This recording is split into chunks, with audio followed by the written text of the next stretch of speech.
Okay, hello guys, and welcome to the first part of this talk, Vartalaap, with the founders of Hacktify Cybersecurity. So the first part is Bounty Busters. So we'll be asking them a series of questions which we have asked, and they'll be clarifying all your doubts. So let's get started.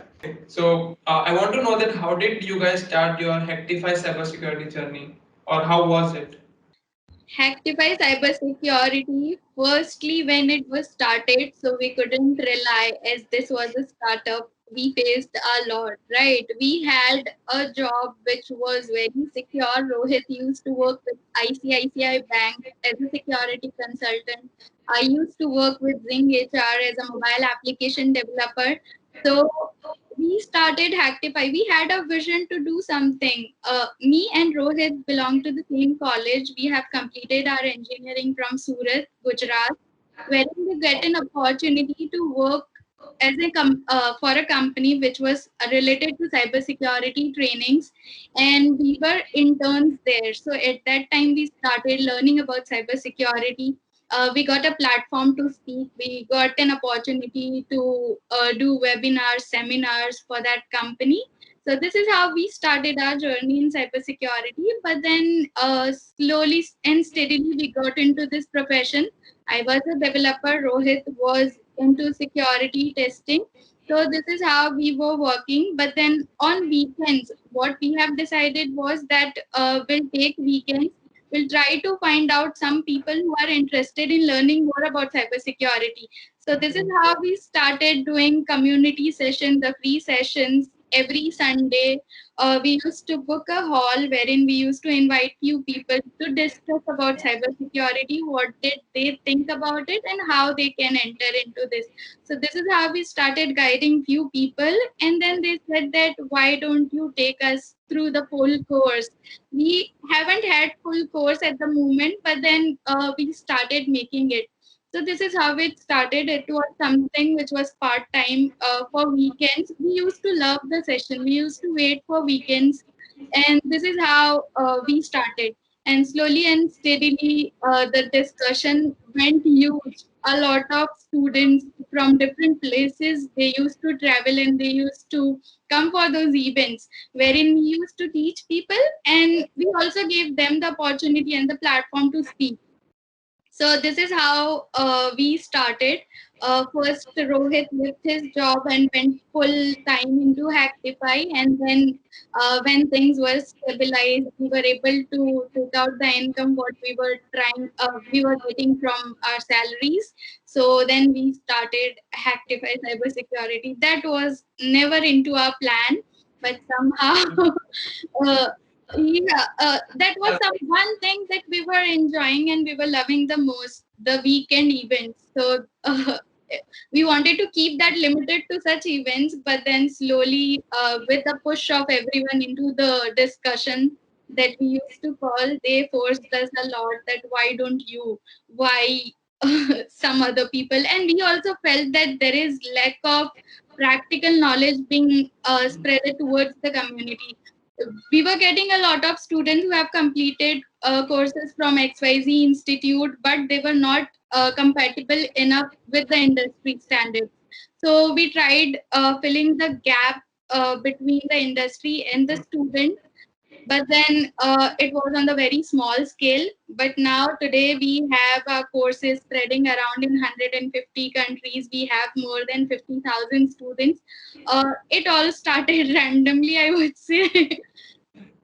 Yeah, but amazing, amazing. That's a great journey, and it's quite inspiring as well. Like after the hectic schedule, you go to weekend. Like on weekends, everyone wants to rest and go on leisure trips, but instead, you guys plan to have a talks and everything. That's really, really Yeah, good. with this, I would like to say one more thing that if you are from Mumbai, you know a place known as Kandivali.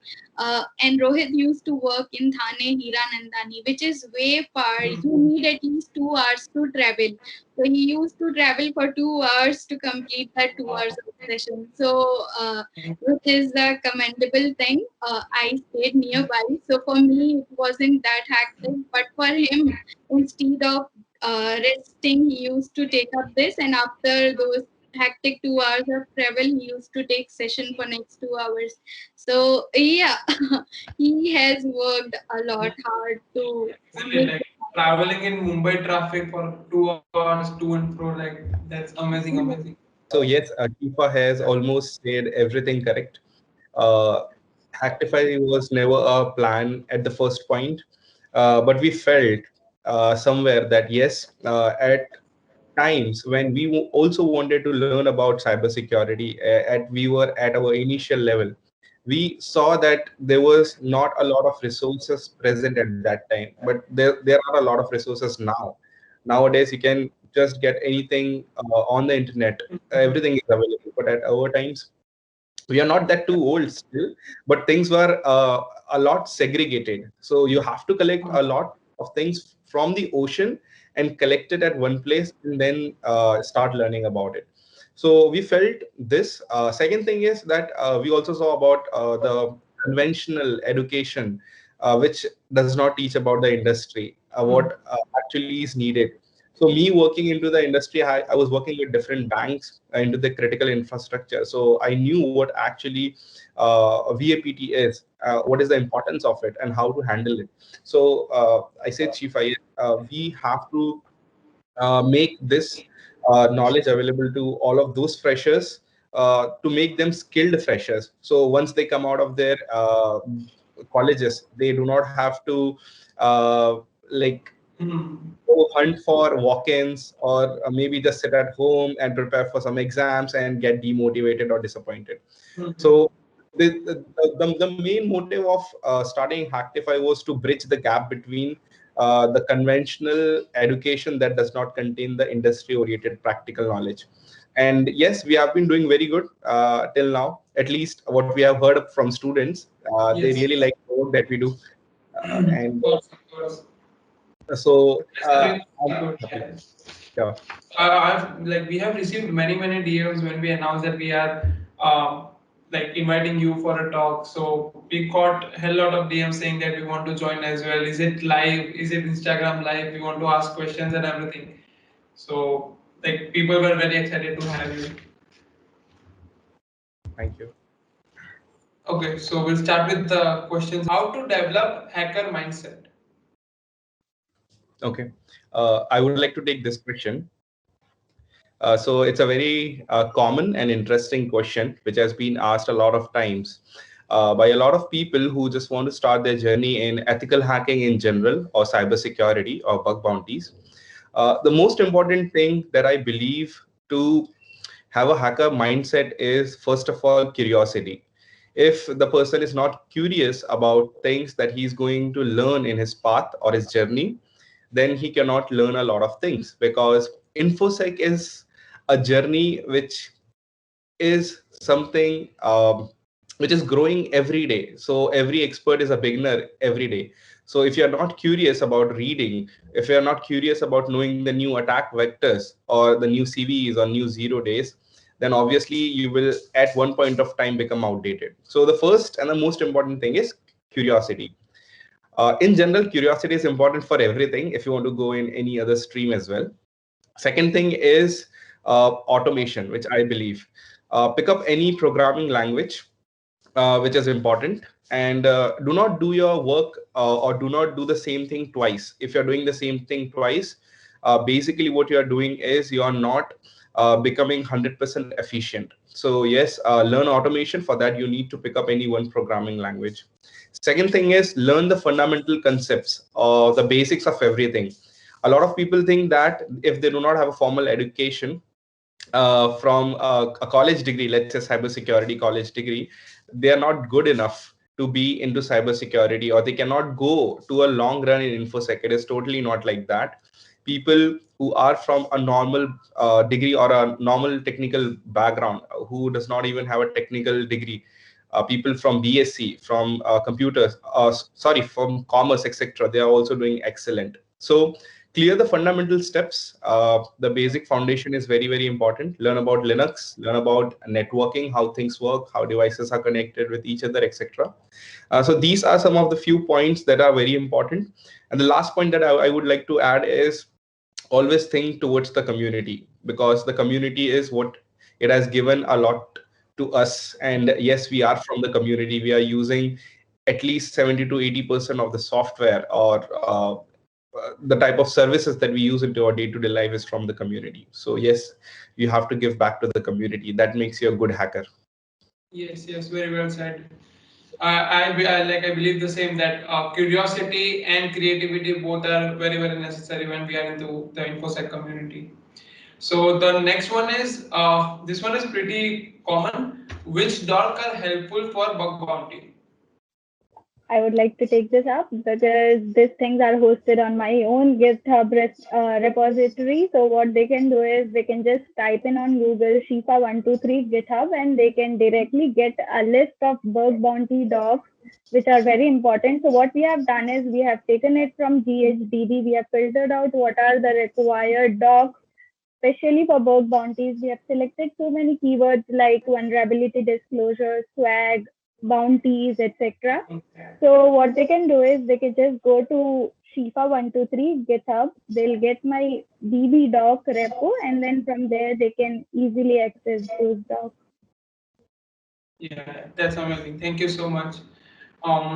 So the third one is SSRF tips. Okay, so I would like to take this question for SSRF tips.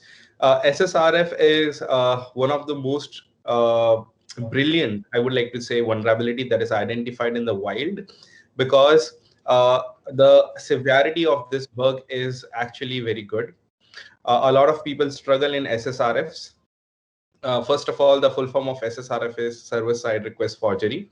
And the basic fundamental thing of this vulnerability is in which a security researcher tries to identify a vulnerable URL with a certain parameter through which he is able to identify the running service which is into the web application. So he identifies that, okay, from a client, he's able to scan the internal service, internal ports, etc.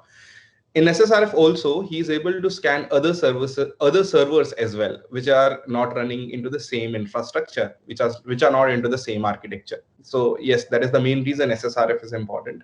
Some of the few tips that I would like to give for SSRF is, first of all, always try to pick the most common parameters like URL, redirect, etc. So these are the most common parameters that one should pick for SSRF based vulnerabilities.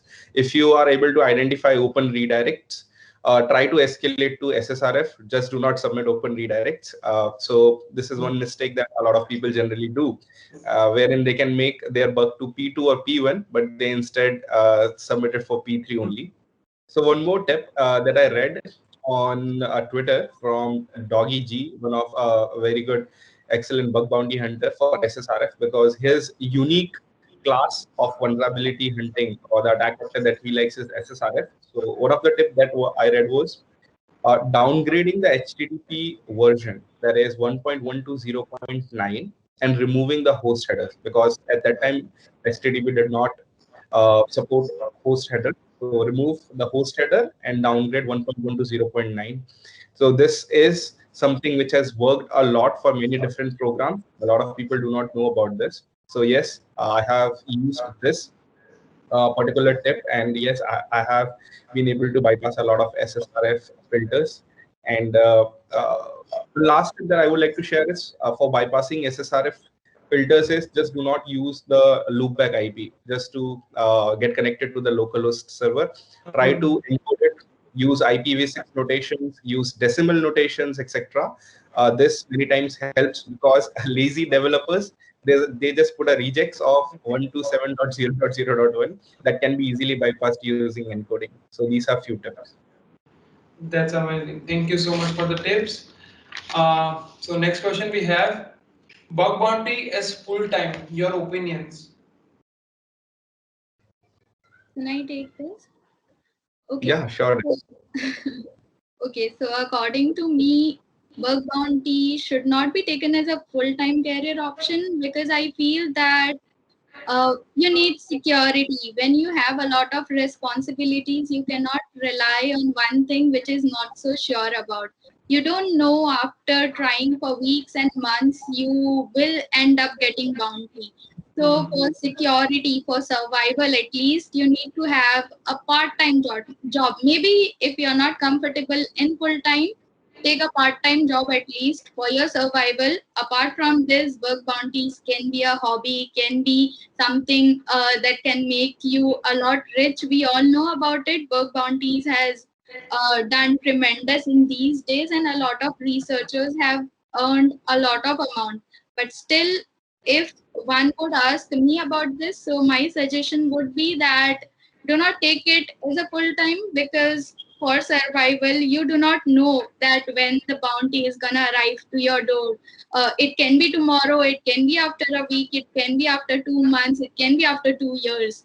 So for surety, I would say that have a full-time job related to the field of bug bounty. That can be, you can be a penetration tester, security analyst, or anything, as well as do bug bounties for fun, for extra income, for hobby, etc. Yes, yes. Because I've seen many of guys struggling for duplicates and not applicable and everything. So then they see the scopes and then they find that they are not getting a bounty and they were waiting for a huge amount, and after a lot of time they get not applicable or duplicate. So then they are quite demotivated related to bug bounty. That's the issue. So the next question is tools used to find XSS vulnerabilities in web. I would like to take this question. I really like finding XSS-based vulnerabilities. I've been doing a lot of test cases on XSS. Basically, I have also made a course on Udemy for bug bounty hunting, in which I have spent my most of time in XSS research. Yes.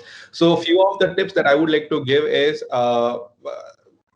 in general, first of all, do not rely on tools for XSS, because this class of vulnerability cannot be just what you can say is just cannot be automated that much, because just brute forcing payloads onto a web application will eventually make you rate limited, or is obviously you're going to trigger the WAF at one point of time. So uh, your journey towards the target or your hunting journey is going to get hurted.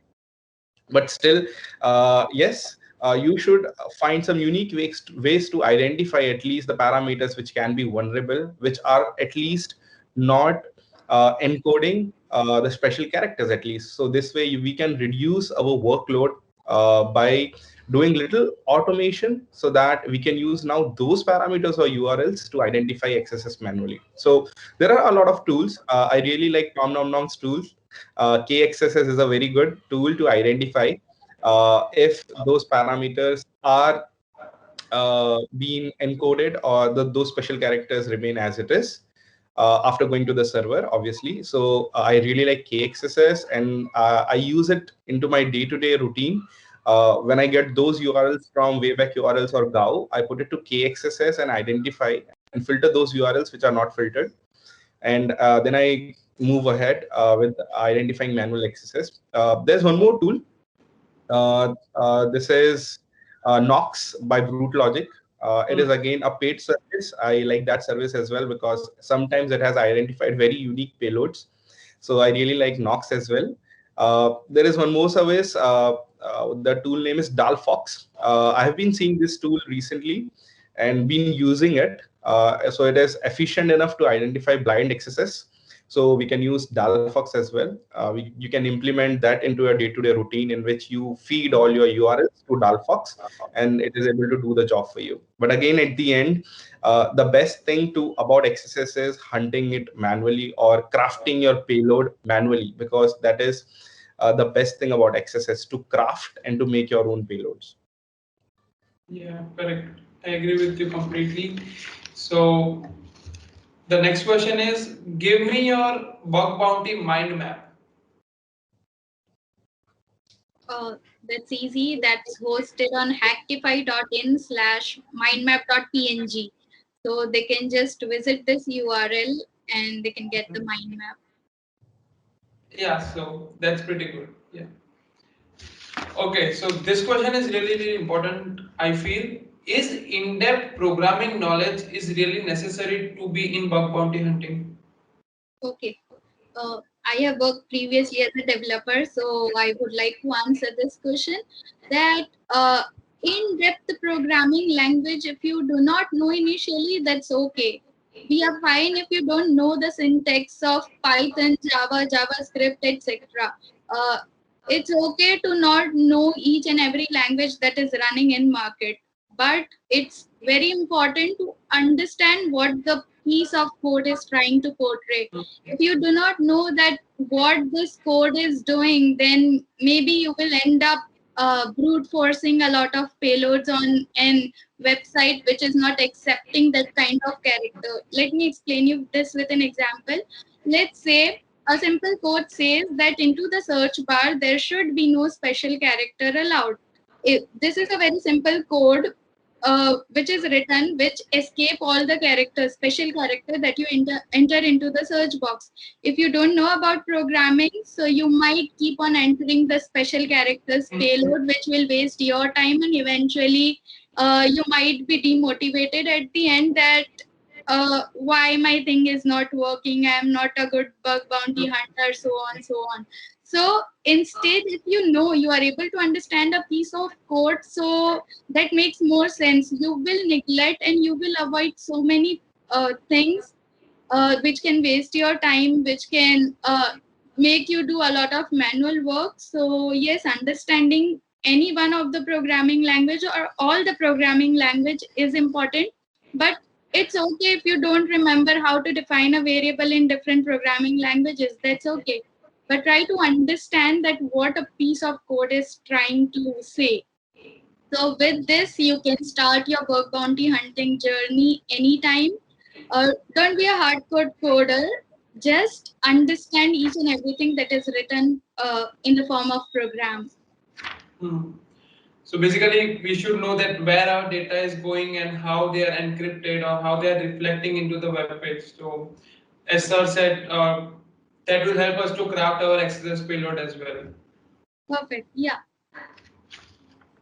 Okay. So the next question is how to manage time between learning and hunting. Okay. Time management question. Rohit, you want to take this? Yeah, I'm fine with this. So first of all, I believe learning and hunting goes hand in hand. They are not two separate things, first of all, because whatever you're learning, if you're not implementing it, then you are going to eventually forget it in a specific period of time. So let's say I'm learning about a lot of CVEs recently. There are a lot of CVEs coming from, let's say, big IP servers or VMware vCenter RCs. I'm just reading about it. I am understanding, okay, what's happening, but I'm not implementing it. Eventually, I'm going to forget it. So learning and hunting goes hand in hand. If I learn and I implement it practically on targets into my bug bounty methodology or in my pen testing methodology, that means, yes, I have done it practically. Now I'm going to remember it for a longer period of time. So this is what I believe, that hunting, only hunting, not reading, not knowing about new concepts or attack vectors, is again you're doing the thing which has been already done. Everyone is doing the same thing, so you're going to get duplicates if you're not aware about what are the new attack vectors or new CVs or new 0 days that are popping up. So, and again, only reading and not doing anything is not going to help. So I believe both these things goes hand in hand. Learn first, read about it, and then implement it into your hunting methodology. And in this way, you're going to enjoy the journey. Correct, correct. One of the followers has asked that his English is not very good, but can he prepare for a cybersecurity interview or can he enter the cybersecurity field? Okay, I would like to take this question. So I think that soft skill is most important thing nowadays, because to be able to communicate to someone, to be able to explain client what are those bugs and what you are talking about, maybe not the client directly, but to the developers.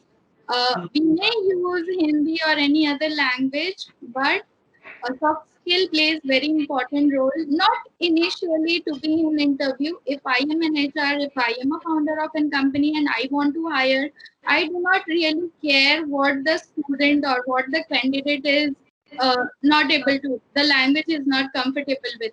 But at some point of time, it's very important to know English as a language. But it's not like that all the doors that are there are closed if you do not know a particular language. Language is not that big barrier, but it is, because when you are going for promotions, when you are going for appraisal. So these are some things after maybe 3 or 4 years when they are appointing you as a team lead. So at that time, everyone needs that a leader should be comfortable with this language. So this will may be a barrier at later point of time. Initially, it's okay to not know any language.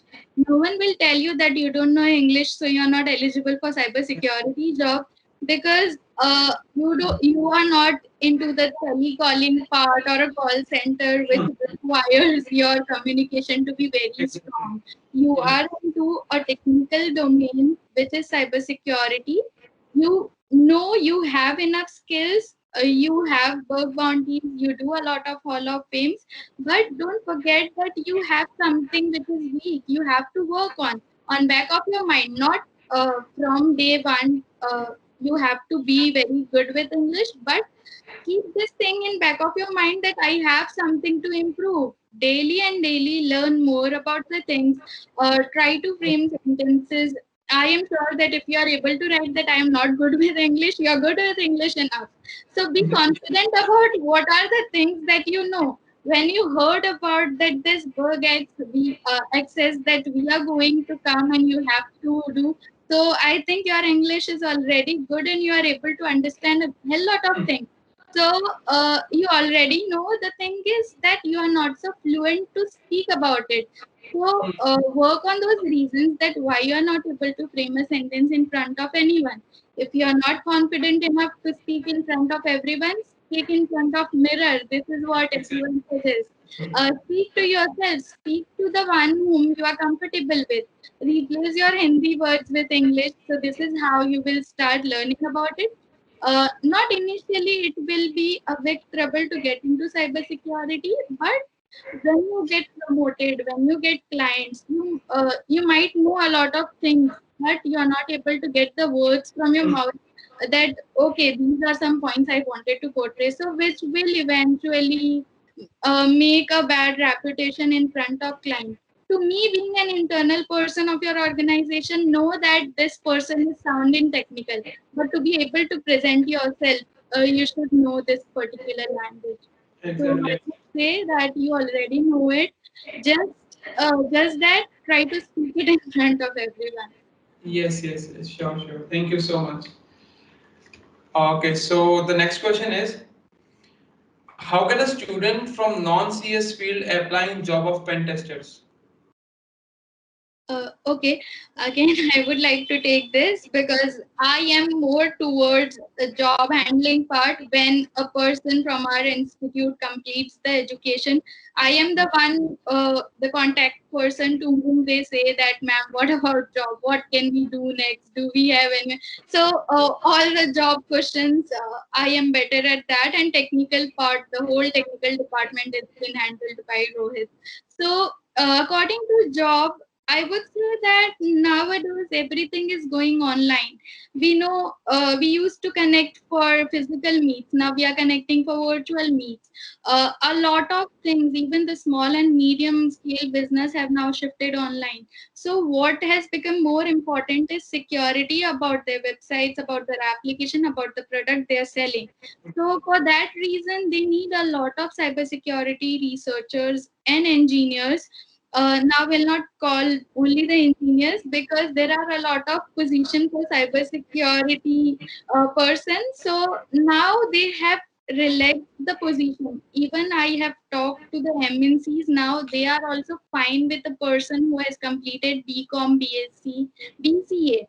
the MNCs, which had a very strict criteria before, that you have to have 70% throughout in your 10th, 12th, and graduate in Yes. engineering. But now they have called us and said that, do you know some people who is good with technical? We are fine if they are not from the technical background, they are not from computers or IT.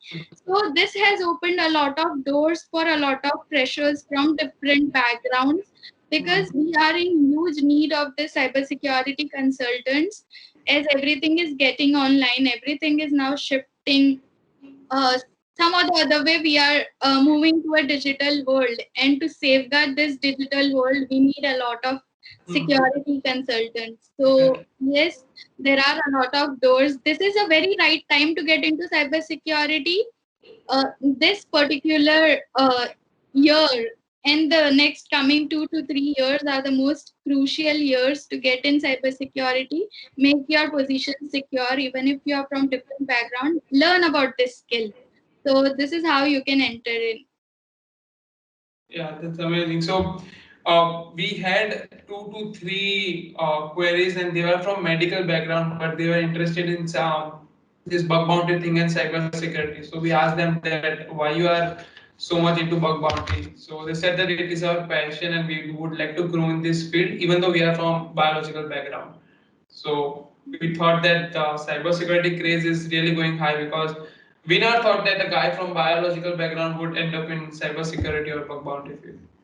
As they are saying, they are passionate enough about cybersecurity. So anyone who has passion can do amazing things. We all know this fact. So if you have a passion, just work on it. Don't think about the acceptance. You will be accepted if you have the skill. So this is how you can be into cybersecurity. Exactly. Okay, so the next question is it true that starting or getting a cybersecurity related job as a fresher is very hard? So many people about job. Yeah. So it's not so difficult, I would say, but for a fresher, we don't think that fresher and non-fresher is now a case. The case is that how skilled you are, how many tools you know, how you are useful to the industry. If I am an industry, I want to hire a people. I have two candidates. One who is very passionate about cybersecurity and have done a lot of work bounties, have 10 or 20 Hall of Fame, but he's a fresher. And on the other hand, I have a person 2 years experience into security, but not so good achievements. So to me, I will obviously go for a fresher because he is bright. I would like to give him the opportunity. Obviously, I will have to pay less amount to the fresher person, being a company I am thinking, and it's you are fresh talent. You have learned something new. You have been brought up into 2 years new era. So obviously you are more towards technology and the advanced technology, and you have the bar to learn more. So this is how we obviously will select fresher if we have two options. So don't think that you are a fresher. Make yourself a skilled fresher by learning a lot of concepts about cybersecurity. As Rohit said, a lot of things are now already available. The thing is just to search and absorb those content. You don't have to find it from thousands of sources and then what is actual, what is not genuine. This is how now everything is genuine, and so many creators have came up to put this content online. So learn it. Yeah, but again, along with this question, I have one more question, that if if we are choosing a fresher, then what about the certificate? Because we have got many queries saying that certifications are very high price. Because if you look at CEH practical certificate, that is around $550, and the OSCP certification are much higher. So does certification have an impact on our resume or HR who is looking for the job? Okay. Uh, to particularly HR, we are not trying to impress the HR. HR might know very few words about security. She might know about CEH. Yes, that can be a shortlisting reason for her. But just being that you cannot spend $550 of your hard-earned money, right? So apart from this, to me, whenever someone come in, if you have one hall of fame and one certification, one person have one hall of fame and other have a paid certification. Paid certification is something that you are paying for and you are appearing for exam and you are getting it. And this hall of fame is something which you have earned. So obviously earned certification hold a lot more value than the paid certifications. So I would say that do not run behind paid certification at the initial level. Companies pay for your certification. You don't have to do it. If company is sending you as a consultant to XYZ organization, so they will make their employee certified. It's not your duty to make yourself paid for a certification. That's okay. Work on your skills, gather tens and hundreds of Hall of Fames, go in front of the company, and then tell me that you are not hired because you have actually worked on those skill set. You are capable enough to hunt on live websites. This is what does a paid certification is for, to make the person or the company understand that he already know about certain set of things. This earned certification also portrays the same thing, that okay, this particular person was able to find a vulnerability into my company. So this is what there is no difference between this. So I would say not commenting on any certification, because if I start telling this, so the certification companies will be shut down. So I am saying that if you are not in the position to pay it financially, so do not think that I am back behind a lot of person who hold certificate. No, it's not like that. You can be front of them by gathering a lot of earned certifications from different organizations. OSCP has another level. So yes, if you are talking about OSCP, yes, you can go and pay for it. Have that certification that will make you stand out of the queue automatically. But talking about the small level certifications, I don't suggest to the beginner to go for those certifications. Okay. I would also like to add something to this answer. Uh, um, in a very short word, if someone asks me about certification, I definitely would suggest no in the beginning, because uh, if you see, there are a lot of top bug bounty hunters on HackerOne as well. And if you go and read about them, their profiles, their bio, watch their interviews, most of them does not hold certifications like CEH, OSCP, or whatever certifications are there. I would not like to take the names. Even most of them also do not have a formal education. So what I believe is technical skills and expertise is always greater than the conventional uh, education qualification or any certification. As Shifa has again expressed that, yes, let your organization pay for your certification and let them get you certified. Why you should put your hard-earned money over there? And nowadays, a lot of organizations also understand the same thing, and they are not putting this technical this barrier of getting certifications while you want to apply for a company. The best thing now that everyone can do is, and what we also suggest most of our students is, earn recommendation letters, earn Hall of Fames, because that is what is going to definitely push your profile. Then getting any paid certification, even if you do not have money, no problem. That is fine. You can do bug bounties, earn Hall of Fames free of cost. Also, if you do it good, you're going to get rewarded. And let the certificate part go to your organization. Let them pay for it. So definitely not a barrier now to get a certification and go. A lot of companies now understand this. They just want technical expertise and skills, and they put this over whatever type of qualification that you have. Uh, so this is one thing that I want to make sure everyone understands, that do not run behind certifications. A lot of top bug bounty hunters, researchers do not have the top 10 bug bounty hunters on HackerOne. Eric Head, today's new, do not have a certification. He does not even have completed this formal education.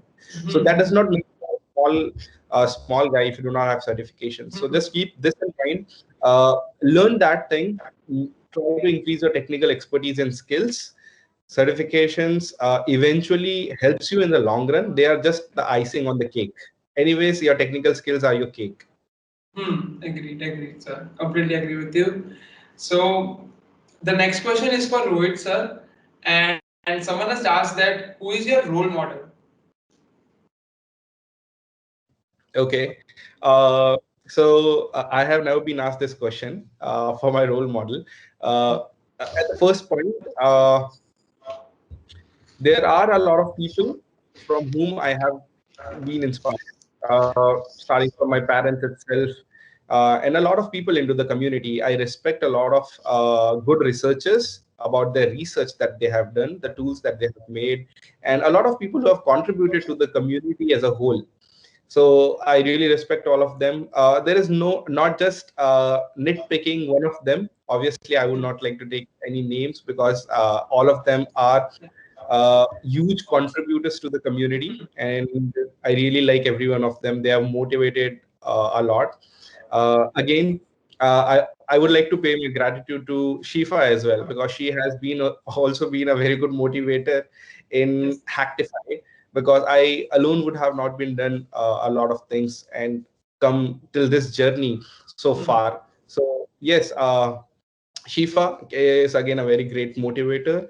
A lot of people into this InfoSec community are motivators who keep on motivating each other by doing a lot of stuff.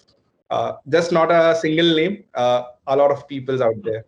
Yes, sir. We completely agree with that. So there are many role models who have helped you to get here and at this position, and we are glad that you are here.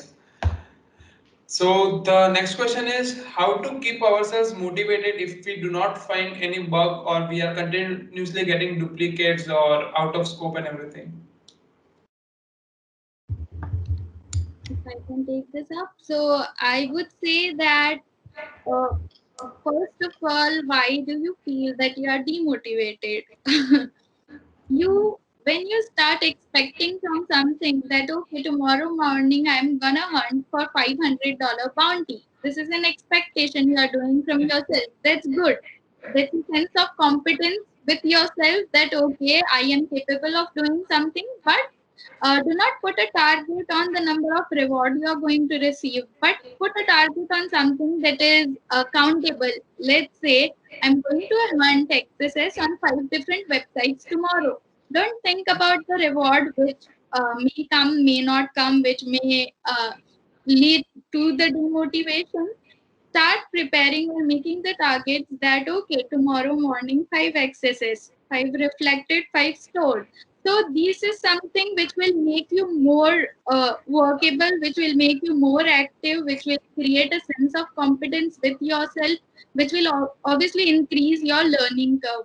If you think everything and compare everything with money and rewards, which which will lead to the demotivation in future. So when you are doing bug bounties, first of all, being a beginner, do not think about any reward. When you start thinking about reward, after maybe 10 or 15 days, you will think that I am not a good bug bounty hunter as I have not received any reward. Is bug bounty equal to reward only? No, it's not. If you are getting duplicate, keep yourself more motivated by saying that yes, I was the one who was able to find the valid vulnerability.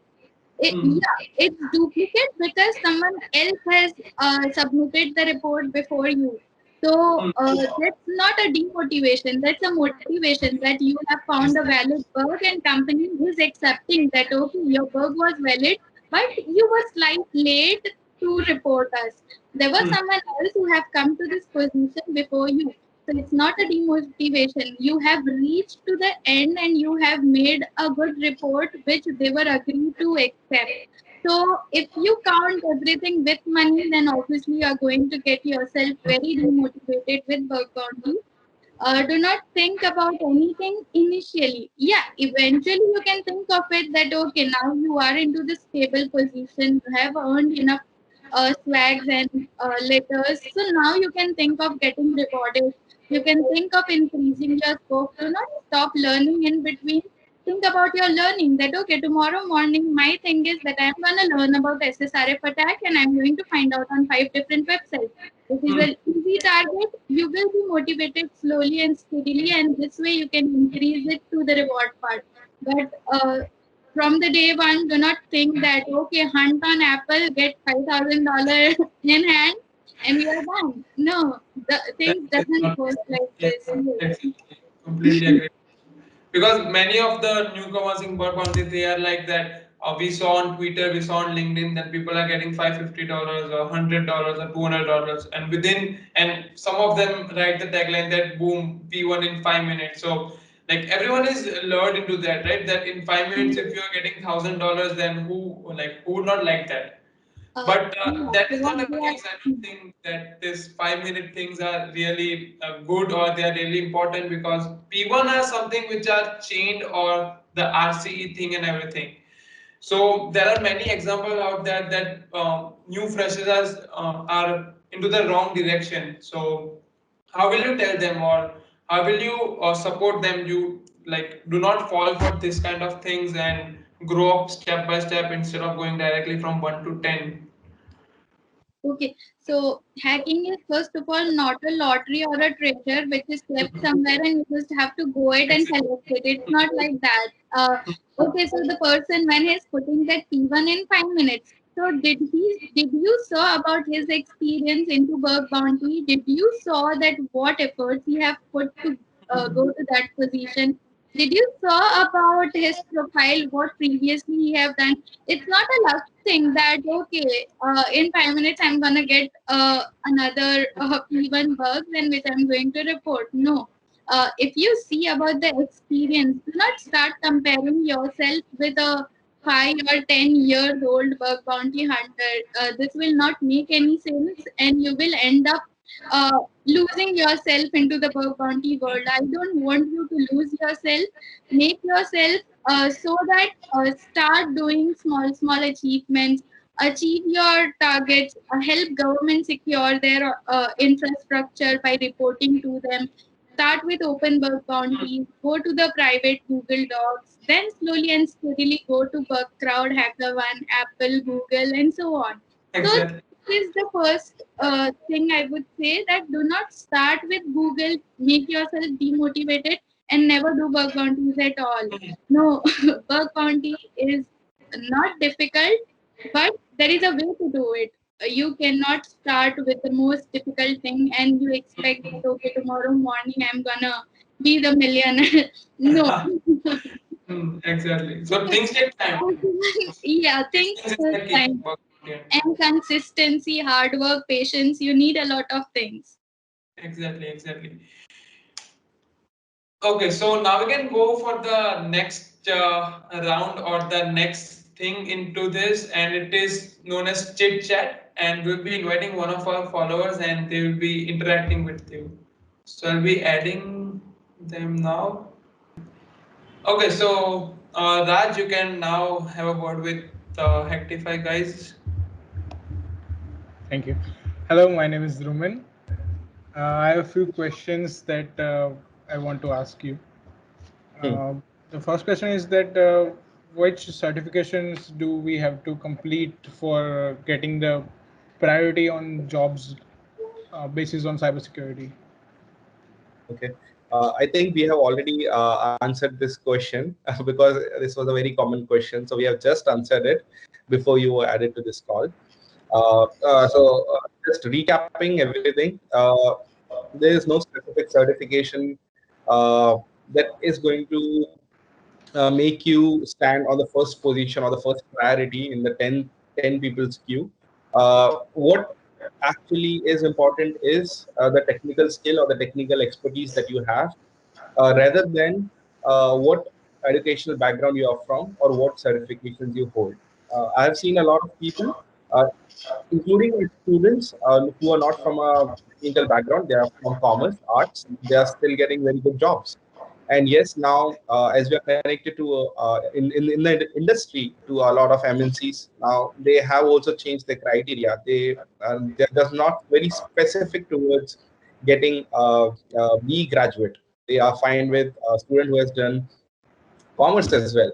But what they're looking for is they should have hands-on, practical, industry-oriented knowledge which they can work directly on. So they can be deployed onto a project. They do not care anymore about this, and this eventually is what everyone is accepting globally. Regarding the certification, let the organization pay for your certificate. Bug bounty is a very good thing to increase your efficiency and increasing your chances to get into a job. How? Earn Hall of Fame's recommendation letters. You're earning that. You're not paying for that. So, earned recommendation letter or a Hall of Fame is definitely going to help you over a certification. Okay. Okay, thank you, sir. And second question is I want to do a master's in cybersecurity. That what will be preferable? Like I should do in abroad or should be in India? Okay. Uh, Masters in cybersecurity in India. At like when I was searching for masters a few years back, there were not, to be honest, a lot of universities or colleges in India which were providing masters in cybersecurity. But now, yes, there are a few colleges that have been opened up. Here in Gujarat itself, where I stay, there are a few universities which has opened up. But still, I have a lot of friends and colleagues who are in this universities and have completed, and they do not have a very good taste in terms of cybersecurity in India. Why? That can be a lack of very good skilled teachers. Maybe they have very good lab infrastructure and everything, but still there is a lack of very good skilled teachers. This is what I have heard from my colleagues, which have been studying in various universities. I will not like to take the names. And again, this is not my personal experience. This is what I have been hearing about from my colleagues. Uh, Going outside and studying abroad in for cybersecurity makes sense because yes, obviously, if you go out, there are ample of opportunities. Also, the difficulty level increases when you have to take admission outside into a very good university.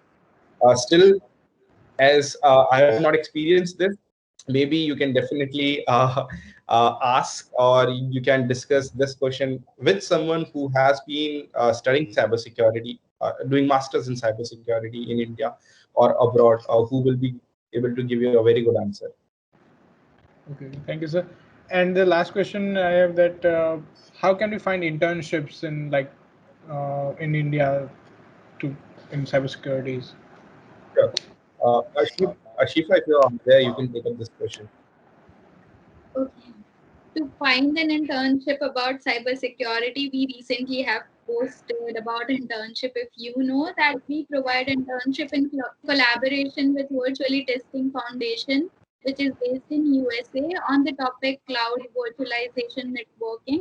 We have a plan to launch VAPT as well. Apart from this, we have a lot of private clients which sometimes post a requirement that if you know some candidates about who is sound in cybersecurity, so we also recommend a lot of students.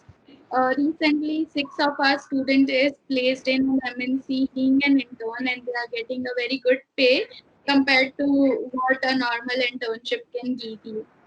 So, what makes you different? How do we rectify this student based on the Hall of Fame, the achievements that you have? So, as Rohit said, don't go for certification, just start doing work bounties, Hall of Fame.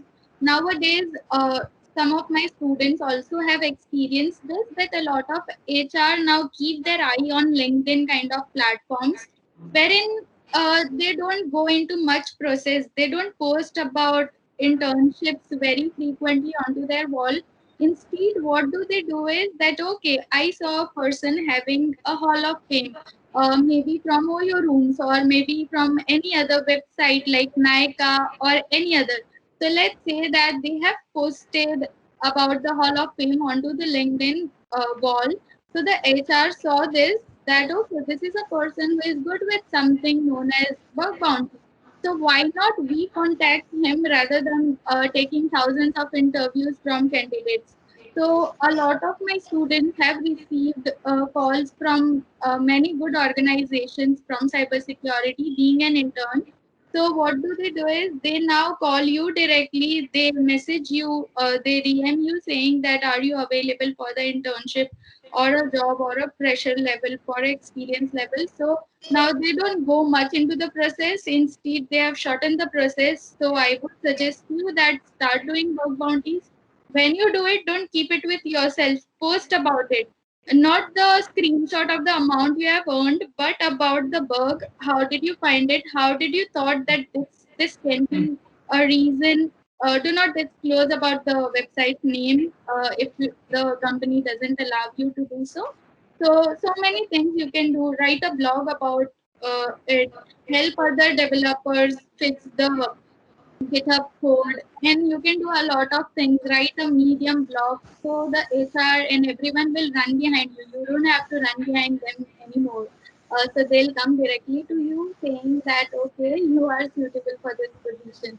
So the era has now totally changed. Now you'll not find so many good opportunities open or in public, but they are private and they do hiring this way. I have heard from a lot of the students who are very active on these kind of platforms. Thank you so much, ma'am. Also, thank you so much, sir. Thank you. Thank you so much. Just one thing I would like to add is for the internship. So we basically conduct internships every 3 months. So basically we conduct 4 internships in a year regularly. So if you want to take part, you can apply for that internship. It's totally free. Just keep, we post it on LinkedIn and Twitter. So just keep watching it. And yes, you can take part in our internships as well. Okay. Thank you, sir. Okay. Thank you so much, Raj, for joining. Thank you. Okay, so next guy, he is not able to join because there is a power cut in his area. So he has sent me his question. He is asking that what are the future technologies going to take over bug bounty positions? So are they going to eat our jobs? The pen tester and bug bounty thing. I would like to start with this, and maybe Rohit can add more points to it. So, bug bounty job cannot be eaten at all because there are so many bugs which cannot be completely automated when we see at this time. So many things, so many tools have come up, but still you need, let's say, business logic issues. For each and every organization, it's something different. It's something that they have made themselves for according to the customization. So these are some bugs which cannot be completely automated. Yes, AI and ML are the upcoming technology, even the blockchain. So a lot of research going on. They will cut down the efforts of human. Yes, you might not be able to find very frequently so many bugs, but still, when the introduction of AWS came in picture, everything went to cloud. Everyone was speaking around that now it's AWS. Now nothing can happen. No one can steal data. Everything is secure now. But in reality, yes, S3 buckets can be taken over. A lot of issues. We have now started AWS pen testing. So, Wow, that's with amazing. technology, with the advancement in technology, yes, there will be a lot of different ways to find bugs. Yes, the manual approach won't work at that time, but we'll find out. No job can be completely eaten. So don't worry about it. If it is security, obviously we need. Okay, so let me give you, make you understand this with one more example. In banks, we have a lot of lockers. Now we have lock, but still there is a security guard who is standing in front of the gate. Right? So that's always there. Yes, you need a human to take care of the systems as well. Yeah, that's a good example. Oh, Rohit sir, would you like to add something to it? Yeah, sure. So, adding to what Shifa has said, first thing, definitely, new technologies like AI and ML is going to affect a lot. Uh, the low-hanging fruits which are being identified maybe there would be a case there are no more low-hanging fruits that can be identified because that can be remediated at the code level itself or that can be easily fixed using AI and ML. But as Shifa has expressed about the business logic issues and those types of vulnerabilities which still require manual intervention will never get fixed because these types of vulnerabilities, if they are tried to fix using AI and ML, will give a lot of false positives, and will lead to a catastrophic level of business loss to organization if they are not identified and rectified at right point of time. So yes, manual intervention is required. And one very, very important thing that I would like to add is, in cybersecurity, uh, the most weakest link is also a human. So even if technology works very good, humans are there to make mistakes. And yes, human will make mistakes in their code, human will make mistakes in writing a good software. And because of that, there will be a lot of vulnerabilities that will come across. And yes, cybersecurity is never going to get stopped, or bug bounty hunting will never get stopped, because if you just take a very recent example of Twitter, they asked running a very good bug bounty program on HackerOne since years, but why was a very big data breach, when in which the attacker was able to post that tweet onto this a famous people's wall? How did that happen? So the main reason identified after that breach was phishing. So yes, social engineering, phishing is something which will never get fixed. You try to put anything, any sort of software, any AI technology, human is the weakest link into technology. This is a universal truth, and that will never get fixed. So yes, to fix that also, we need humans because they make mistakes. Yeah, that's pretty right. But again, I would like to ask that if phishing and social engineering are this much important, then why do we find that in the out of scope section every time we hunt on a program? Because just like the Facebook bridge or Twitter bridge, which recently happened, the phishing was the main cause, right? So why would they keep phishing out of the scope or the DMARC record as well? Sure. It's a very good question, actually. This question has been asked a lot in the community again, that why does phishing is not there in OWASP top 10 when it consists of 50 to 60% of attacks in cybersecurity. The main reason that I believe about social engineering and phishing not being into these bug bounty programs is because there would be a very, very disastrous results if these vulnerabilities are being accepted. You, me, everyone would be phishing the customers, the employees of those organizations, and that would lead to very catastrophic results that can lead to business loss as well. So these types of issues are just kept aside, and those teams, the internal security teams itself, they do not neglect these types of issues. Yes, they have been getting trained constantly about phishing, social engineering. But yes, these types of bugs are kept out of scope. As one of the points that I believe is, it would, if they started accepting these types of issues, there would be a lot of disastrous results that would come up. Yeah. Exactly, because you can't trust every hacker who is reporting to the bug crowd or hacker one. They might be a malicious actor, and if they see that phishing is in scope, then they would literally take all the data with the help of phishing and they would leak on the dark web. So that is a like a good enough reason to keep the phishing and social engineering out of scope. But again, then I believe that the companies should make employees more aware regarding that phishing and social engineering, because even though it is out of scope, the companies are getting breached in because of this, and which says that the cybersecurity knowledge among the employees is not good enough. So there should be a regular interviews or talks which can help the employees to get away with phishing and the social engineering attacks. Yes, rightly said. So in the organizations, even where I was working, there were regular phishing simulations done. So what we used to do is, we used to send phishing emails to all the employees, and we used to track their activities, how they are behaving, if they are clicking on the link, if they are inputting their password onto the fake page that we have created. So yes, these type of things do occur in organizations, and they have already implemented phishing simulations in their organizations. Mhm. Yes, yes.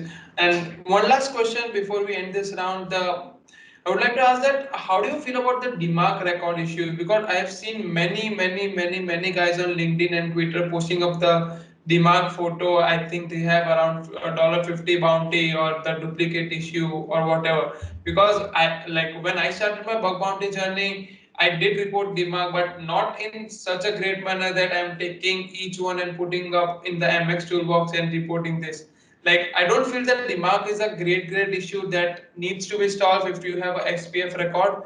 But again, this is quite one of the factors that people do report DMARC and they get demotivated because it comes out to be duplicate, right? Because it is the first thing when you go to a new program, you will just put up a link into MX Toolbox, and it is the easiest bug which is available right now. So, what are your thoughts on that? Sure. It's a very good question. So eventually, every beginner, he tries with baby steps. This is one of the vulnerability which is very easy to identify. But I would like to add that being a bug bounty hunter, we should always keep ourselves in the shoes of the triger as well. This is one thing that people do not understand or they miss out. Because of this as well, this definitely helps in increasing your bounty reward or increasing the severity of a vulnerability. Keep yourself in the position of the triger. Think about how many SPF and DMARC reports that he must be getting in a day, because obviously every beginner tries this first. So that is the main reason these types of vulnerabilities or low-hanging fruits are generally kept out of scope, because the triger gets a lot of reports regarding this, and uh, although it holds severity, yes, people can do phishing attempts through this, but eventually the organizations understand what is the importance of this, and this is the main reason they keep it out of scope, because they do not want a lot of people to just keep on bombarding with SPF or DMARC reports.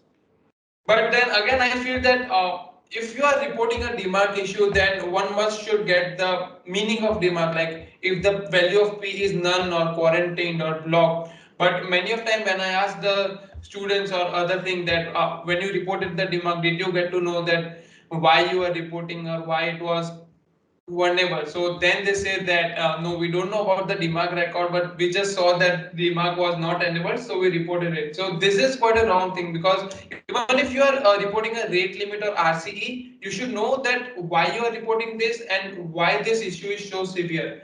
Because copy pasting a report won't get you a knowledge or a bug bounty, right, in the long run. But they don't know what the DMARC exactly is. So this is the bridge one should create, that before reporting they should just go through the vulnerability and write their own report. People are just copy pasting the report without understanding. So you can copy paste report, but you should have a basic understanding of the vulnerability as well. So this is where I feel the bug bounty beginner hunters are missing things out. Agreed. Okay, this question is really important. I feel I don't know why I missed this, but bug bounty versus CTF. What are your thoughts on this?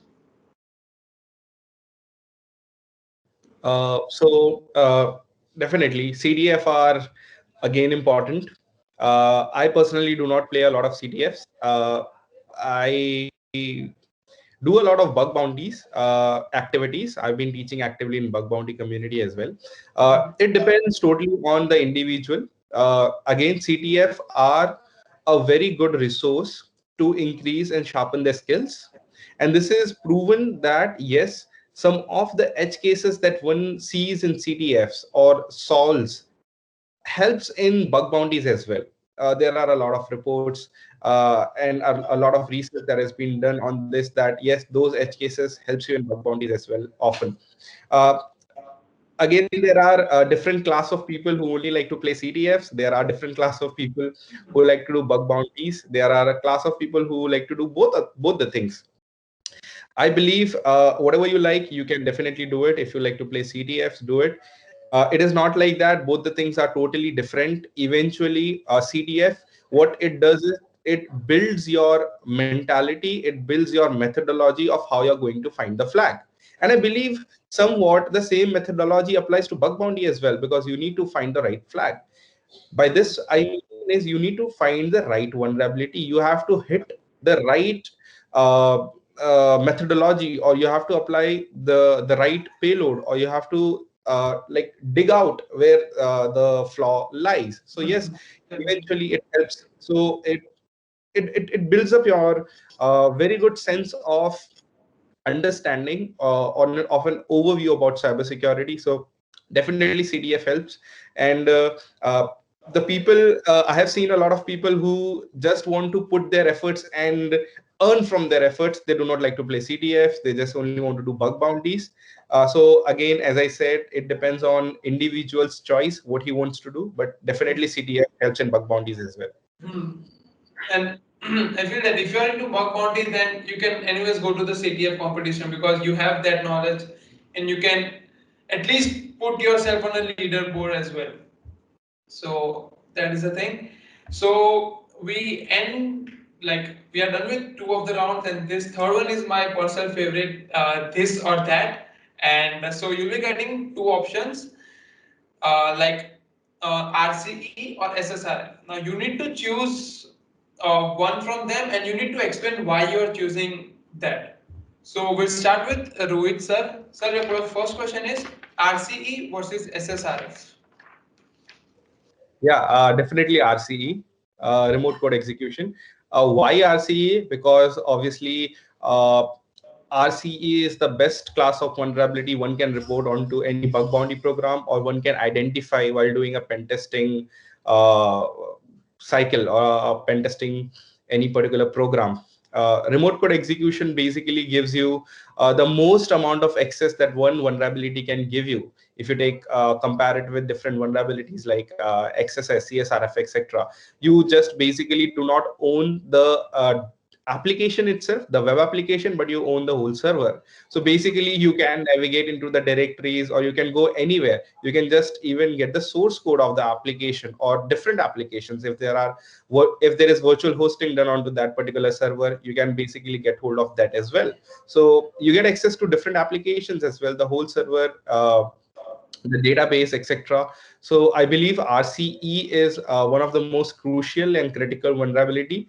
And if you give me a choice between both of them, I would like to choose RCE.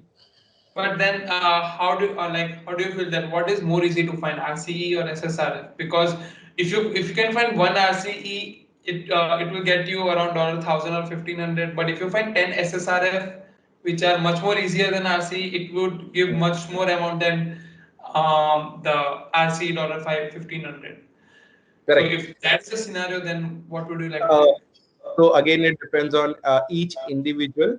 What is his class of vulnerability hunting? Because I have seen a lot of security researchers who are very, very choosy and specific to vulnerabilities that they report. For example, there are some security researchers who only like to report specific vulnerabilities, specific class like fuzzing or subdomain takeovers, etc. There are specific class of security researchers who only like to report remote code execution. And if you have identified a good remote code execution on a good company like Apple or Google or Microsoft, then yes, you do not need to find any more SSRFs, at least for the next few months. Again, SSRF is again a very good class of vulnerability.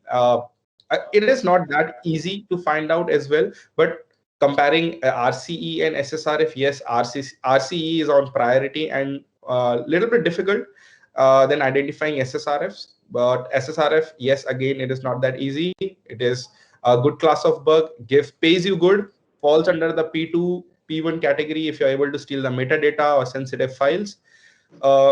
But still, I would like to go with RCE because the amount of research or amount of efforts that you put into one bug justifies the amount of bounty you're going to get after that. Completely agree with you.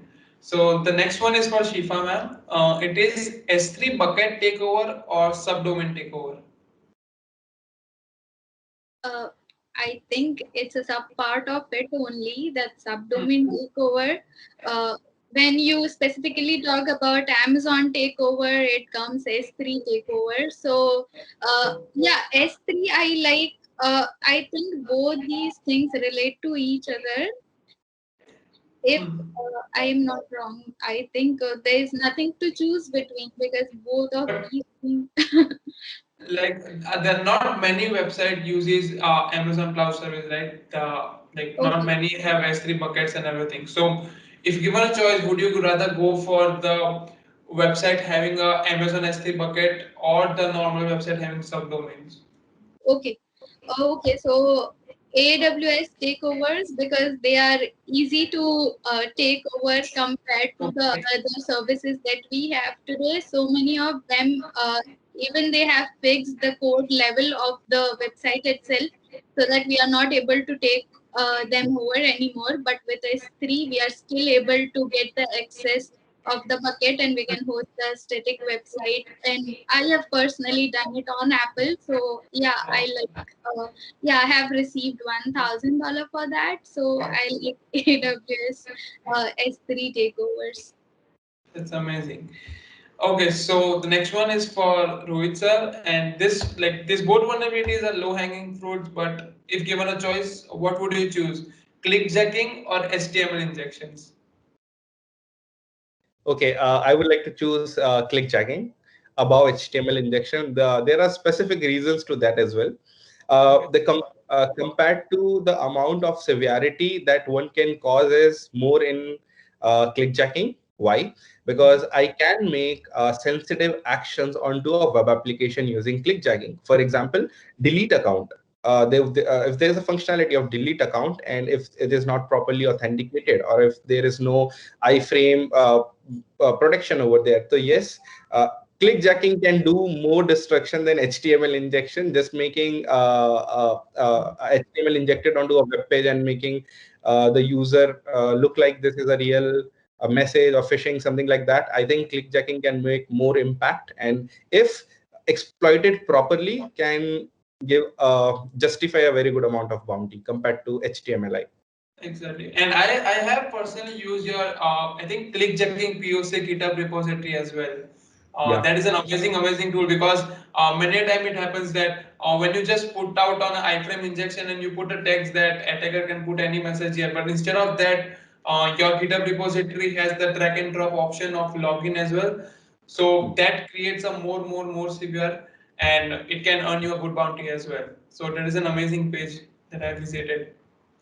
Okay, so Yeah. next one is for Shifa ma'am, and I think being a web developer or a software developer, you might want to choose between web hunting or a source code review.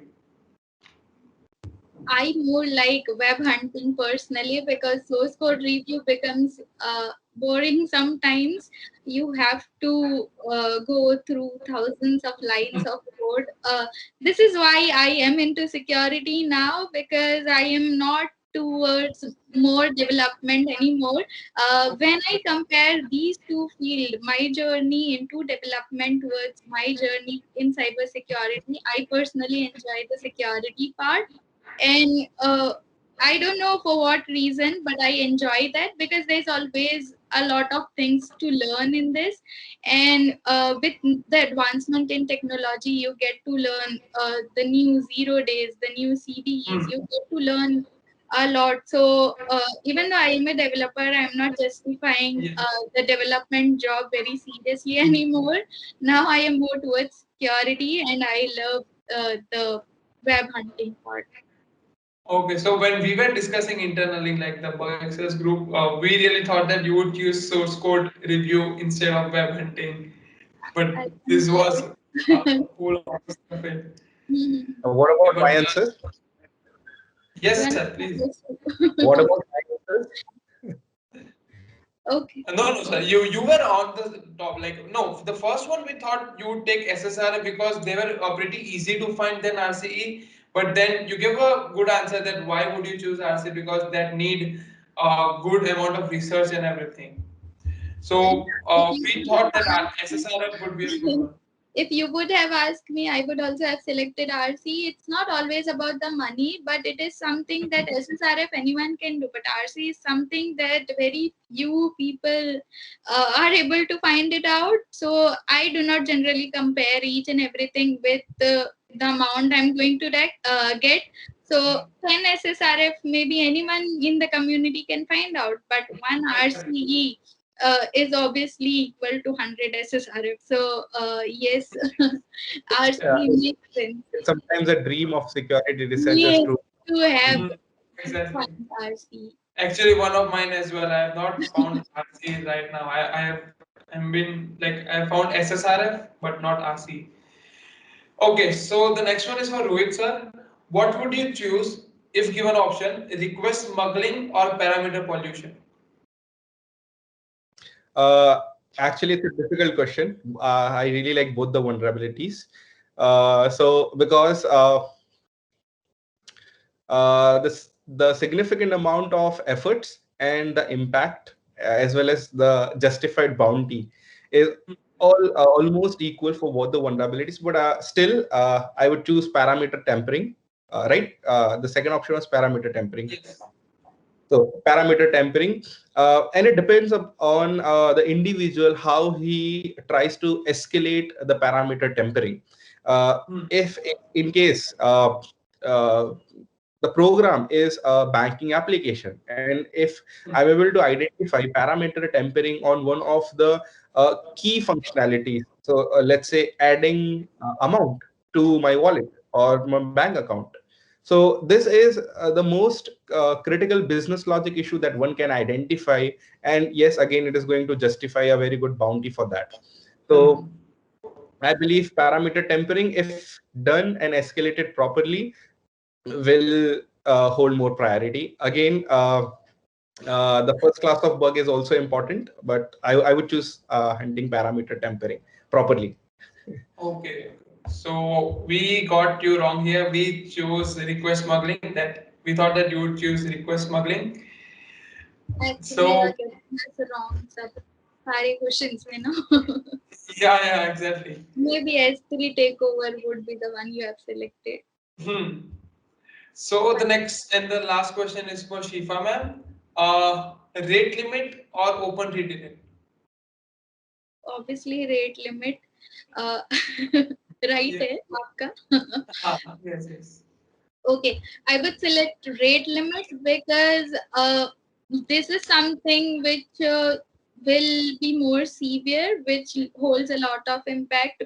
You can find this if you are able to find it at the place of OTP when you are able to put it.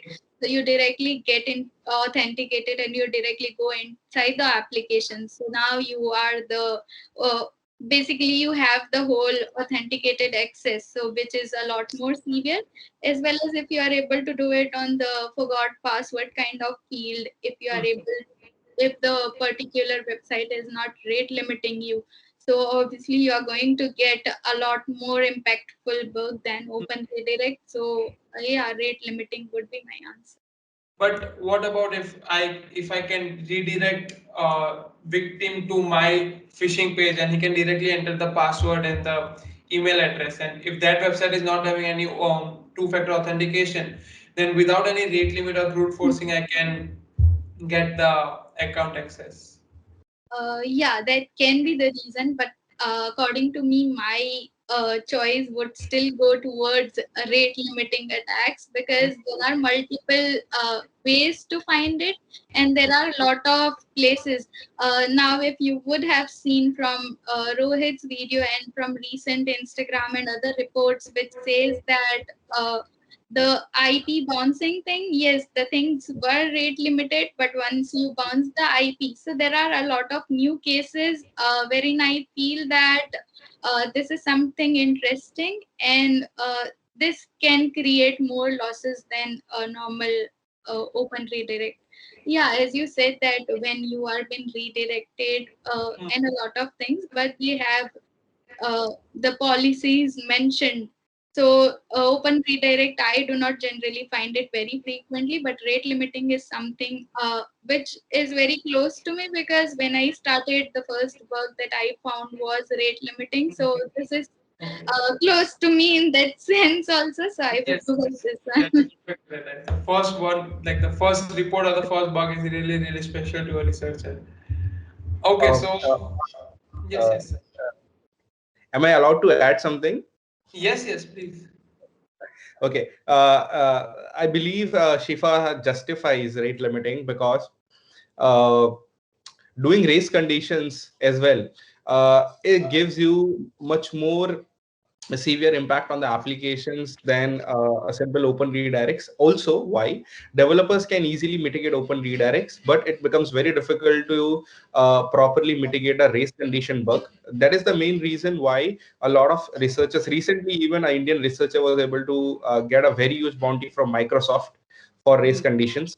So yes, rate limiting, you can call it in a very generic form, advanced version of rate limiting, call as race conditions, in which we try to raise a lot of requests to the server and try to fool it. It creates a significant business loss as well, because there have been a lot of reports, if you look upon, for rate limiting and race conditions. For example, creating multiple instances onto a trial account. Let's say you're allowed only to create a 3 Shopify instance, but you make 10. That is directly a business logic impact. So yes, race conditions in this case can be considered more impactful, and it may justify the bounty. But again, in open redirects, if you're able to do the example that you gave, again, it depends case to case. Test cases may be different. Password poisoning, maybe password reset poisoning, can also be a very good test case. But eventually, I would, if you would have asked me the same question, I would have chosen rate limit and race conditions. Okay, yes, I completely agree with you on this. So with this, we have completed today's Vartalaap with you guys, and we were very glad to have you. Thank you so much for your time. And yes, would you like to share something? We also enjoyed connecting to you. We were equally excited as you were during this talk. And before this talk, we have also seen a lot of people participating and waiting for this event. Personally, to me, when I posted on LinkedIn, and even some DMs which says that really excited for this event. So keep doing this kind of event. This creates a lot of motivation and Yes. a lot of positive energy, that when you get connected, you have had maintained this event in a sequence, so that we had 3 different things to do, not just a boring session. So you have made it a lot more interesting this time. So we really enjoyed getting connected to you, and this was a perfect event, I would say. Thank you so much for joining.